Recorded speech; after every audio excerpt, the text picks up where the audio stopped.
what percent of economists would you estimate are waking up to reality?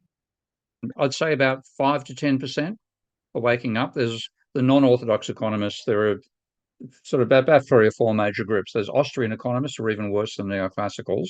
They understand equilibrium doesn't exist, but they're even more ideological about capitalism than the neoclassicals are, so forget about them.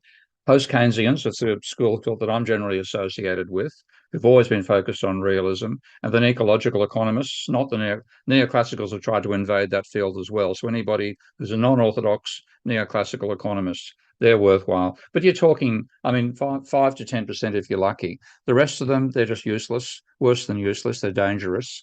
If I got to be in a position of power where I could say, what the hell do we do to have any chance of surviving?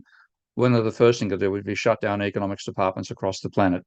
I'd only allow people to continue teaching economics who had published in a non-orthodox journal.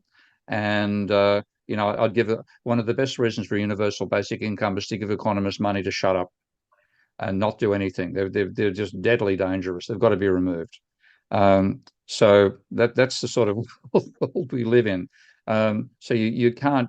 That's one reason I want to do that survey approach with Tim, because part of it's getting an alternative damage function, but the idea of having 160. That's why I want as many as possible. For 300 scientists to referee the shit that economists have published on climate change. And I think once scientists see the nonsense that economists have done, they will lose their professional reticence about encroaching on another area. So I'd love to get a couple of scientists in every university on the planet. That'd be my ideal, to read this stuff and say, holy hell, it's that stupid. What other stupid stuff comes out of the economics department? And then get a movement by scientists to drive economics out as a profession, as a discipline, drive it out of the university. It should be taught next to Scientology. Well, speaking of both your work with Tim Lenton and scientists mobilizing, we have Julia from Scientist Rebellion who would like to ask you a question. Go ahead, Okay. Julia. Hi, thank you so much. It's really refreshing to hear such a frank talk. So your plan with Tim Lenton is great, but I'm wondering, Scientist Rebellion was essentially set up by two scientists throwing paint at the Royal Society, so calling out our own scientific institutions where the research has been supported and done and output. But who do not seem to be acting with the speed and the urgency which the climate emergency demands.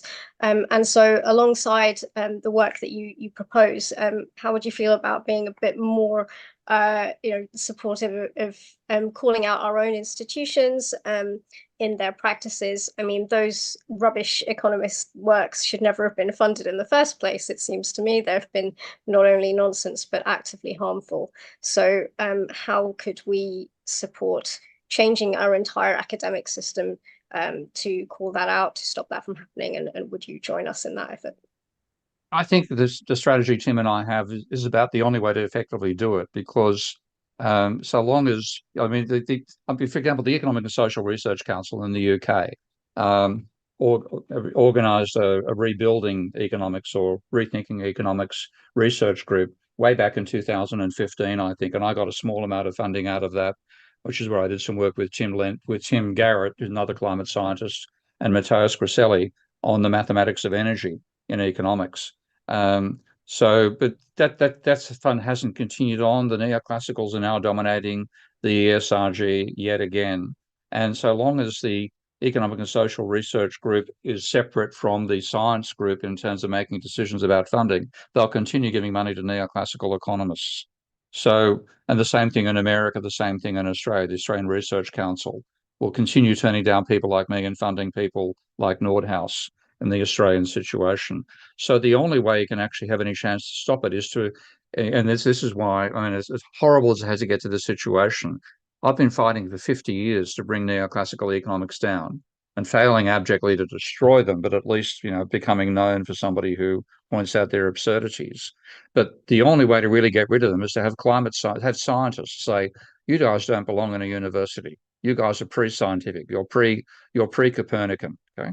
And they would never again, because scientists understand science, they know, like a physicist, even though a physicist might think that other disciplines are stamp collecting, they won't go and try to do stamp collecting themselves. Whereas economists think they've got the wisdom of the universe, and they'll go into any bloody area, including climate change and everything else they've invaded with their idea of utility maximizing behavior and profit maximizing blah, blah, blahs as well. So the only way to do it now is say, well, look at what they've done with climate science, and get climate scientists to see it, and then get climate scientists saying in their own social circles, which of course means science departments, these guys are lunatics. We've got to get rid of them. So, I mean, I see the work that I want to do with Tim. It's ridiculous to say, but I think it's true. The most crucial research can be done right now. We need about $1.5 million to do it. We're trying to find somewhere to get the funding. Ghost note here. The alternative idea is a collaborative effort of scientists who join as co-authors for the project in order to eliminate the need for funding. If this idea intrigues you, please do contact Professor King either through his Patreon or Substack.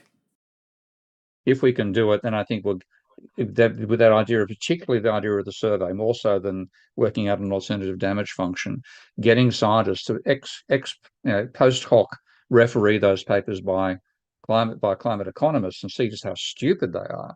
And then that will spread the news through science departments of how dangerous economists are.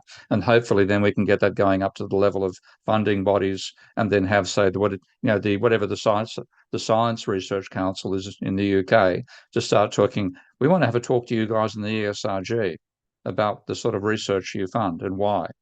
So something to get scientists taking on economists. And the best tactic I think I've come up with is the one that Tim and I hope to do. Post hoc survey, post hoc referee, what should never have been published. Okay, thank you very much. Definitely Welcome. sounds like a call to action to other scientists. Thank you. Good question. Thank you. Okay. And your favorite one to know, might the leading catastrophic event that gets everyone's attention be the failure of endowment earnings, as for example at Harvard University, for which half of the income comes from their investments? Yeah, this is the trouble. I mean, and again, the commercialization of universities is a huge part of the problem. And again, who argued for that? Economists. In fact, the whole idea of students paying fees, taking out debt rather to pay for the university education, that originated in Australia with a neoclassical economist. Ghost edit here. I rather think it was an example of genius thinking alike all across the world. With a neoclassical economist, very nice guy, and he's fucked up university education around the entire planet as a result, because once students have debt taken out and pay for their degree, they think they've bought it, and you get the whole bloody, the quality of university education has plunged as a result of that. I'm sure many other academics here would have experienced the same thing that I've experienced over the last 40 years. So because we have fees for university students and industry funding and so on, that distorts the pure research we should have of universities being part of. So again, part of the system is say, forget it, the state should fund that. And this comes back to the modern monetary theory question somebody asked earlier. The essential point of modern monetary theory is that the state creates money. It doesn't borrow, it creates money. And what it should be doing is creating money for long-term issues that the private sector doesn't expect to get a return out of in the short term. And education is one of the classic things. You might think bureaucrats don't know how to spend money. Okay, give it to students. Let them spend. Okay. So, decently funded university education without the commercial bastardization that's happened over the last 40 years, that would be a better situation. So, but yeah, we have we've set up a system which is virtually incapable of making the decisions we need to make to get out of the predicament that system has put us in. And part of that is the commercialization of universities.